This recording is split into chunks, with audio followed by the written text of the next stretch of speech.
મિત્રો, શ્રાવણ માસ એટલે વ્રત ઉત્સવનો માસ. આ માસમાં દરેક દિવસે કોઈ ને કોઈ વ્રત આવે છે. ભગવાન શિવ અને પાર્વતીને પ્રિય એવો આ શ્રાવણ માસમાં વ્રત ઉપવાસ કરવાથી આરોગ્ય સૌભાગ્યની પ્રાપ્તિ થાય છે. આ વિડીયોમાં આપણે સાંભળવાના છીએ શ્રાવણ માસની પંચમી તિથિનું વ્રત, નાગ પંચમીના વ્રતની કથા, જે નાગ દેવતાને સમર્પિત છે. આ વ્રત કહેવાય છે કે આપણા પિતૃ પણ નાગના રૂપમાં વિદ્યમાન રહે છે અને તેમની પૂજા કરવાથી દરેક નાગ જે ભગવાન શિવનું આભૂષણ છે તેમની કૃપા પ્રાપ્ત થાય છે, પિતૃ કૃપા પ્રાપ્ત થાય છે અને ઘરમાં કોઈ વિષ કે ઝેરનો પ્રભાવ હોય, ઘરના વ્યક્તિઓ ઉપર કાલ સર્પ દોષ હોય, નાગ દોષ હોય કુંડળીમાં, તે પણ શાંત થાય છે. ખેતલાવીર તરીકે આપણે નાગ દેવતાની પૂજા કરીએ છીએ, જે ખેતરની બળની રક્ષા કરે છે. અને ક્ષેત્રપાલ તરીકે પણ આપણે નાગ દેવતાની પૂજા કરીએ છીએ. ભાથીજી મહારાજની પૂજા કરતી વખતે પણ નાગ દેવતાનું પૂજન કરીએ છીએ. આમ વિવિધ રીતે નાગ દેવતાનું આપણે પૂજન વર્ષોથી કરતા આવ્યા છીએ, જેથી આપણા બાળ ગોપાળની પણ રક્ષા થાય છે. શ્રાવણ માસની સુદ પક્ષની કે વદ પક્ષની બંને પંચમી જે તિથિ આવે છે, તેમાં નાગ દેવતાની પૂજાનું જે મહત્વ બતાવવામાં આવ્યું છે, તેના માટેનું આ વ્રત છે નાગ પંચમીનું વ્રત. આમ તો દરેક માસમાં જે પંચમી તિથિ આવે છે તે નાગ દેવતાને સમર્પિત છે. ભગવાન ભોળાનાથ કે જે નાગેશ્વર મહાદેવ છે, તેમની પણ આજે પૂજાનું વિધાન છે. આ વ્રત કરનારે સવારે સ્નાન કરીને પાણિયારે 5 નાગ અને નીચે ઘોડિયું ચિતરવું જોઈએ. મેષથી અથવા તો જે કાળી સાય આવે છે તેનાથી પણ ચિતરી શકાય છે. પછી રૂની પોણી ખેંચીને જે આપણે નાગલો કરીએ છીએ તે નાગલા ચડાવાય છે. નાની રૂની દડી લઈને તેમાં કંકુનો ચાંદલો કરીને તેને ચુંદડી રૂપે ચડાવાય છે, તથા ફૂલની માળા પણ પહેરાવી શકાય છે. અને દીવો કરીને નાગ દેવતાનું પૂજન થાય છે. શ્રીફળ વધેરાય છે. બાજરીનો લોટ, તેમાં થોડો ગોળ અને થોડું ઘી નાખીને કુલેર બનાવીને નાગ દેવતાને ધરાવાય છે. ફણગાવેલા મગ છે, મઠ છે, ફણગાવેલી બાજરી છે, કાકડી છે વગેરેનું નૈવેદ્ય ધરાવાય છે. અને ત્યારબાદ એક ટાઈમ ભોજન લેવાનો સંકલ્પ કરીને જે આપણે પ્રસાદ નાગ દેવતાને ધરાવી છે તે થોડું ગાય માટે કાઢીને તેને જમતી વખતે પ્રસાદી લઈ શકાય છે. આ નાગ પંચમીનું વ્રત કરવાથી આપણા બાળકોની રક્ષા થાય છે. જો ઘરમાં કોઈને ઝેર સંબંધી કોઈ આરોગ્ય સંબંધી દોષ હોય અથવા શરીરમાં ઝેર ઉત્પન્ન થતું હોય, વિષયોગ હોય, તે યોગ શાંત થાય છે. વ્રત ન કરી શકનાર બહેનોએ નાગ દેવતાનું પૂજન કરવું અથવા શિવલિંગની પૂજા કરવી, તેની ઉપર વિદ્યમાન નાગ દેવતાની પૂજા કરી શકાય છે. જે બહેનો માસિક ધર્મમાં હોય તે સુદ પક્ષની પાંચમ અથવા વદ પક્ષની પાંચમ બેમાંથી કોઈ પણ એક પાંચમ રહી શકે છે. આ પાંચમ જો ન રહેવાય તો પણ દૂરથી નાગ દેવતાનું સ્મરણ કરીને મનમાં નાગ દેવતાનું પૂજન કરી લેવું અને કથા વાર્તા અવશ્ય સાંભળવી. વારાણસીમાં આ નાગ પંચમીના દિવસે નાગકુવા નામક સ્થાન પર મેળો પણ ભરાય છે. એવી એક કથા પણ પ્રચલિત છે કે તક્ષક નાગ જ્યારે નાના બાળકનું રૂપ ધારણ કરીને કાશીમાં સંસ્કૃતની શિક્ષા પ્રાપ્ત કરવા માટે આવ્યા, ત્યારે ગરુડજીને આ વાતની જાણકારી થઈ ગઈ. ત્યારે તેમણે તક્ષક નાગ પર હુમલો કર્યો, પરંતુ પોતાના ગુરુજીના પ્રભાવથી જ તક્ષક નાગની રક્ષા થઈ. ગરુડજીએ તેમને અભય વરદાન આપ્યું. એ સમયથી જ નાગ પંચમીના દિવસે અહીં કાશીમાં નાગ પૂજાની પરંપરા શરૂ થઈ છે. નાગ પંચમીના દિવસે અહીં નાગ દેવતાની પૂજા આરાધના કરીને જન્મકુંડળીમાં જે સર્પ દોષ છે તેનું નિવારણ થઈ શકે છે. આપણા હિન્દુ સંસ્કૃતિમાં પશુ, પક્ષી, વૃક્ષ, વનસ્પતિ આદિ સાથે આત્મીય સંબંધ જોડવામાં આવ્યો છે. આપણા ઋષિ મુનિઓએ આ સર્વની પૂજા માટેનું વિધાન બતાવ્યું છે અને એમાં નાગ પંચમી વ્રત પણ છે. નાગ દેવતા કે જેમને આપણે ભાથીજી મહારાજ સાથે પણ જોડીએ છીએ અને પૂરા બાપા તરીકે પણ આપણે પૂજીએ છીએ. ખેતરમાં, વાડીમાં ક્ષેત્રપાલ ભગવાનના રૂપમાં નાગ દેવતા આપણી રક્ષા કરતા આવ્યા છે. એવું જ આપણે વર્ષોથી આ વાત માનીએ છીએ. એમ આ નાગપંચમીનું વ્રત કે જેમાં નાગ દેવતાની પૂજા કરીએ છીએ, જેથી આપણા વંશની રક્ષા થાય, આપણી રક્ષા થાય, કોઈ ઝેરી તત્વ છે, નેગેટિવ શક્તિ છે, તેનાથી રક્ષા પ્રાપ્ત થાય, કુંડળીના દોષો શાંત થાય, એવા ભાવ સાથે આ નાગપંચમીના વ્રતનો ઉત્સવ મનાવાય છે. આ નાગપંચમીનું વ્રત લેવાય છે અને નાગ દેવતાની પૂજા સૌ કોઈ કરી શકે છે. નાગપંચમી વ્રતના મહિમા વિશે એવું પણ કહેવાય છે કે જ્યારે સમુદ્ર મંથન થયું ત્યારે દેવતાઓ અને દાનવોએ આ વાસુકી નાગનું દોરડું બનાવીને અને સમુદ્ર મંથન કર્યું, જેનાથી 14 રત્ન પ્રાપ્ત થયા.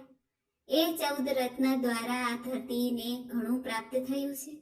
માટે આ પણ દર્શાવવામાં આવે છે કે દુર્જન કે જે નાગનું પ્રતીક છે, તે જો ભગવત કાર્યમાં જોડાઈ જાય તો પ્રભુ તેનો સ્વીકાર કરે છે. જેમ કે શિવજીની પૂજા કરીએ ત્યારે નાગ દેવતાની પૂજા થઈ જાય છે. ભગવાન નારાયણની પૂજા કરીએ તો શેષ નાગની પૂજા ઓટોમેટિક થઈ જાય છે.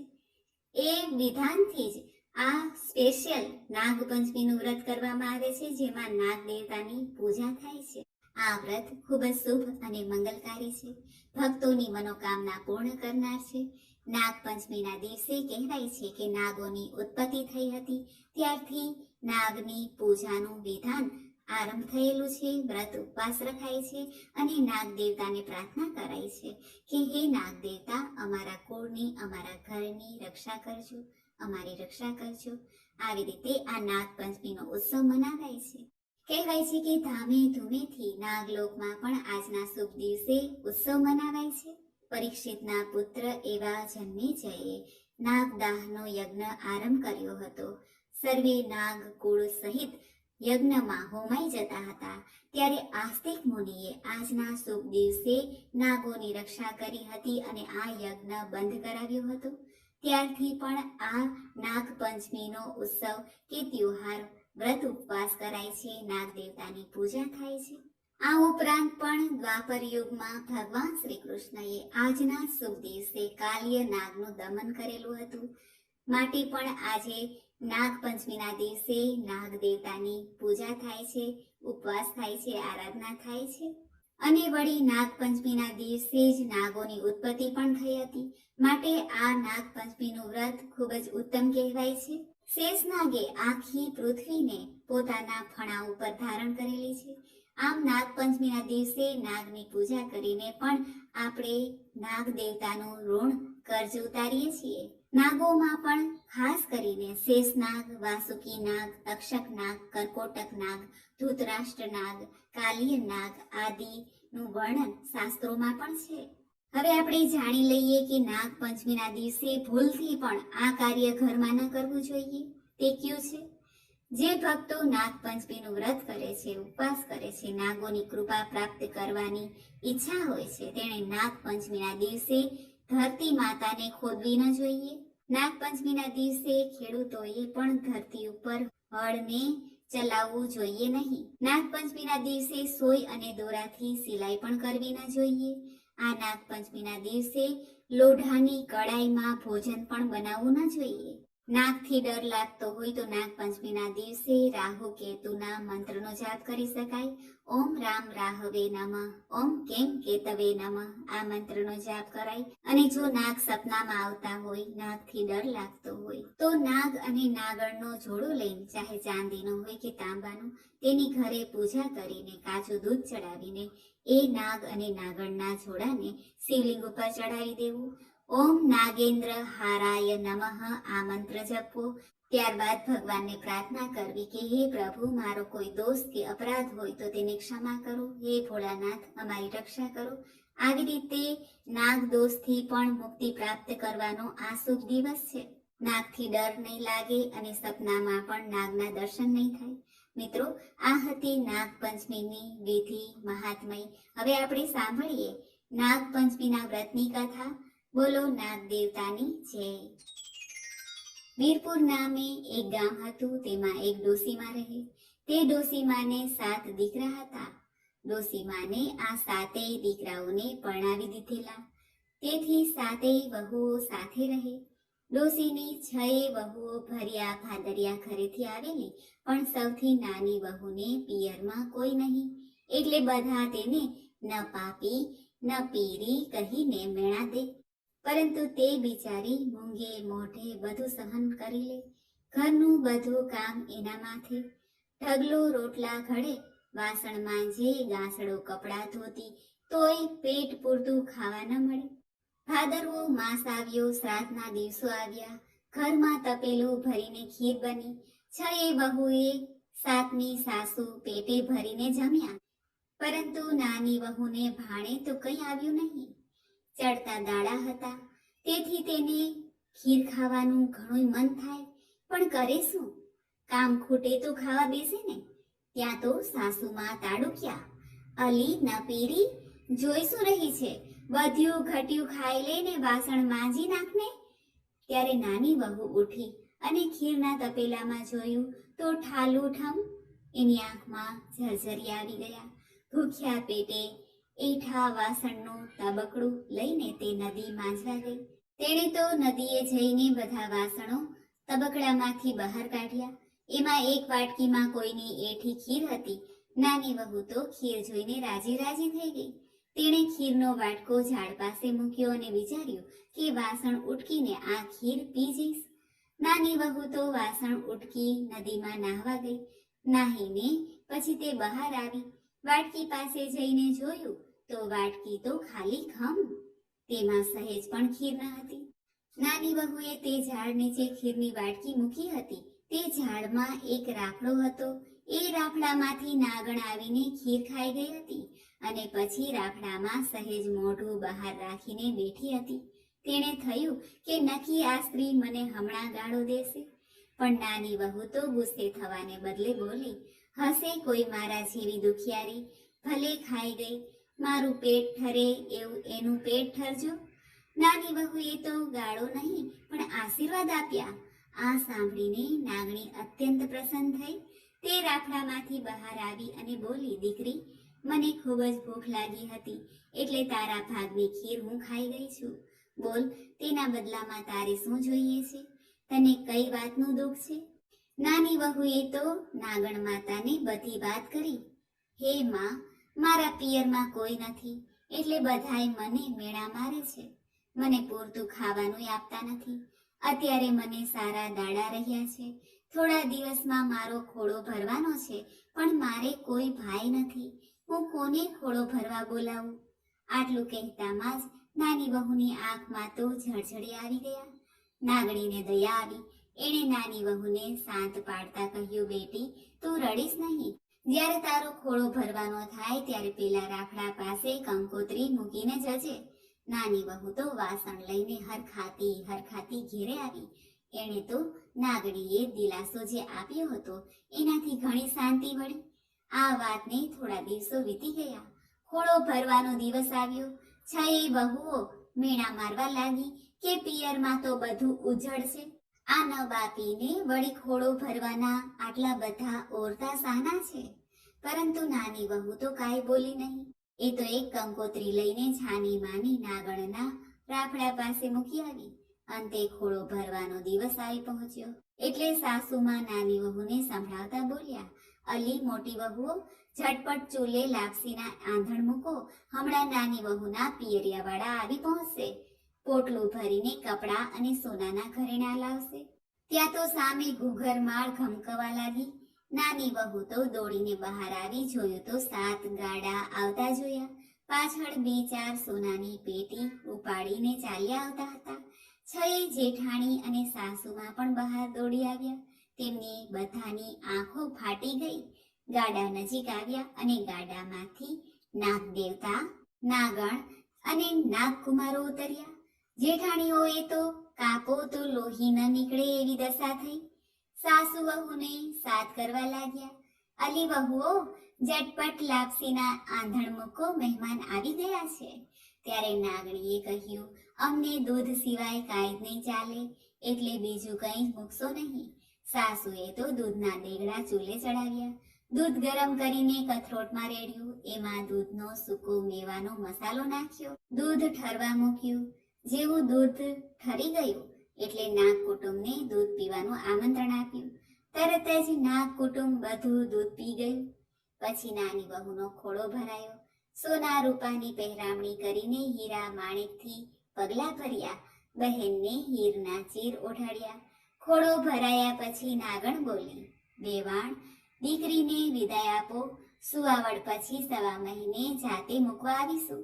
બિચારા સાસુ તો હેપતાઈ જ ગયા હતા. 7 પેઢીમાં આવો વૈભવ જોયો ન હતો. સાસુએ તો નાની વહુને નાગ કુટુંબ સાથે વડાવી. ચાલતા ચાલતા તેઓ નદી કાંઠે રાફડા પાસે આવ્યા. ત્યારે નાગદેવે તેને કહ્યું, દીકરી, તું જરાય ડરતી નહીં. તું તારે અમારી પાછળ પાછળ ચાલી આવ. ભલે નાગદાદા કહીને બધા રાફડામાં પ્રવેશ્યા અને નાની વહુ પણ એમની પાછળ પાછળ અંદર ગઈ.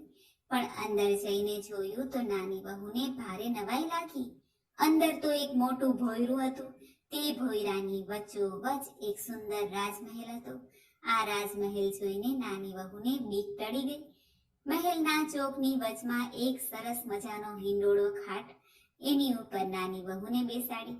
નાગકુમારો પણ નાની વહુને પોતાની બહેન બનાવીને એની સાથે રમવા લાગ્યા. નાગણે કહ્યું, દીકરી, તું અહીં સુખ સાહ્યબીથી રહે. કામકાજ નોકર ચાકર કરશે. તારે ફક્ત એક જ કામ કરવાનું. સવાર, બપોર અને સાંજે આ રૂપાની ઘંટડી વગાડી અને નાગકુંવરોને દૂધ પાઈ દેવાનું. ભલે, નાની વહુએ કહ્યું. આમ કરતા કરતા દિવસો પસાર થવા માંડ્યા. સમય જતા નાની વહુને દેવ જેવો દીકરો અવતર્યો ને જોત જોતામાં મોટો પણ થવા લાગ્યો. એક દિવસ નાની વહુએ ચૂલા પરથી દૂધની દેગડી ઉતારી કંઈક કામકાજ માટે બહાર ગઈ. એવામાં દીકરાના હાથમાં પેલી રૂપાની ઘંટડી આવી ગઈ. તેણે તો ઘંટડી વગાડવા માંડી અને તરત જ પેલા નાગકુમારો દૂધ પીવા માટે દોડી આવ્યા. દીકરો તો ડરી ગયો. હાથમાંથી ઘંટડી પડી ગઈ અને 2 નાગકુમારોના પૂંછડા પર પડતા પૂંછડા પણ કપાઈ ગયા. બીજા નાગકુમારો ગરમ દૂધ પીવાથી દાઝ્યા. એટલામાં નાની વહુ ત્યાં દોડી આવી અને દીકરાને તેડી લીધો. નાગકુંવરોની આવી દશાથી તેને અપાર દુઃખ થયું. નાગણીએ કુંવરોને સાત પાડ્યા, પણ કુંવરોના મનમાં વેર થઈ ગયું. સમય થતા નાગણી માતાએ નાની વહુને મનપસંદ ચીજ વસ્તુઓ આપીને સાસરે વડાવી. તેણે સોનાનો એક ચૂડો અને સાચા રેશમી વસ્ત્રો આપ્યા. પછી કહ્યું, દીકરી, જ્યારે પણ તને દુઃખ પડે ત્યારે આ ઘરને તારું પિયર સમજીને અહીં ચાલી આવજે. નાની વહુ તો બધાને મળીને પિયરથી સાસરે આવી. સાસુને તો નાની વહુ ઉપર હેત ઉભરાઈ આવ્યો. તેણે તો દીકરાને રમાડ્યો અને વહુને ભેટી પડી. બીજી બધી વહુ નાની વહુની ઈર્ષા કરવા લાગી. પેલા નાગકુમારોને થયું કે માતાએ આપણને પેલા નાના છોકરાને કરડવા માટે ના કહી, પરંતુ નાની વહુના સાસરે જઈને તો કરડી શકીએ. આમ વિચારીને નાગકુમારો સાસરીએ પહોંચ્યા. ઘંટી નીચે સંતાઈ ગયા. થોડી વારમાં નાની વહુ પાણીનું બેડું ભરીને ઘરે આવી. ઉંમરે ઠેસ વાગતા બોલી, ખમ્મા મારા બાંડિયા બુચિયા વીરોને. આ સાંભળીને નાગકુમારો વિચારમાં પડ્યા કે બહેન આપણને હજી પણ કેટલા સંભાળે છે. બીજે દિવસે નાની વહુ પાણી ભરવા ગઈ. નાગકુમારો પણ છાના માના સાથે ગયા. વહુને વાવના પગથિયે ઠેસ આવી. નાની વહુ ફરીથી બોલી ઉઠી, ખમ્મા મારા બાંડિયા બુચિયા વીરને. નાગકુમારોએ બહેનનો આટલો બધો પ્રેમ જોઈને કરડવાનો વિચાર માંડી વાળ્યો અને ત્યાંથી ચાલતા થયા. એક દિવસ મોટી વહુની દૂધની તાંબડી છોકરાએ રમતા રમતા ઢોળી નાખી. તે તો ગુસ્સે થઈને છણકામાં બોલી, અમારા રાંકનું દૂધ સીધ ઢોળાવી નાખો છો. તમે તો મોટા પિયરના છો. કાલે ગાયો લાવીને બાંધશો, પણ અમે શું કરીશું? નાની વહુને તો ખોટું લાગ્યું. તે છોકરાને લઈને ફરીથી નાગમાતા પાસે આવી અને પોતાના દુઃખની વાત કરી. નાગમાતાએ તેને આશ્વાસન આપીને કહ્યું, દીકરી, તું અહીં 2 દિવસ રોકાઈને ઘેરે જા, પછી ઘરે વાડો કરાવ. હું કાલે ગાયો ભેંસો મોકલાવીશ. વહુ તો 2 દિવસ પિયર રોકાઈને પોતાને ઘેર ગઈ. તેણે વાડો કરાવ્યો એટલામાં તો પેલા બાંડિયા બુચિયા ભાઈઓ પુષ્કળ ગાયો ભેંસો લઈને આવી પહોંચ્યા. બહેનનો તો વાડો ભરાઈ ગયો. બહેને થોડી ગાયો ભેંસો પોતાની જેઠાણીને પણ આપી. આથી તેઓ રાજી રાજી થઈ ગઈ. આખા ઘરમાં આનંદ છવાઈ ગયો. હે નાગ દેવતા, હે નાગ માતા, તમે જેવા નાની વહુને ફળ્યા તેવા આ વ્રત કરનારને, કથા સાંભળનાર વાંચનાર સૌને ફળજો. બોલો નાગ માતા નાગદેવની જય. મિત્રો, તો આપણે સાંભળી નાગપંચમીના વ્રતની કથા. મને આશા છે કે આપને આ વિડીયો જરૂર પસંદ આવ્યો હશે. ઉજ્જૈનમાં મહાકાલ મંદિરમાં ગર્ભગૃહમાં ઉપરના ભાગમાં ઓમકારેશ્વર મંદિર તથા તેમના શીર્ષ ઉપર નાગચંદ્રેશ્વર મંદિર પ્રતિષ્ઠિત છે. નાગચંદ્રેશ્વર મંદિર 11મી સદીનું છે. આ અદ્ભુત મંદિરના દર્શન આ નાગપંચમીના દિવસે વર્ષમાં એક વખત ખુલે છે. મંદિરની પ્રતિમામાં નાગચંદ્રેશ્વર સ્વયં પોતાના 7 ફણો સાથે સુશોભિત છે.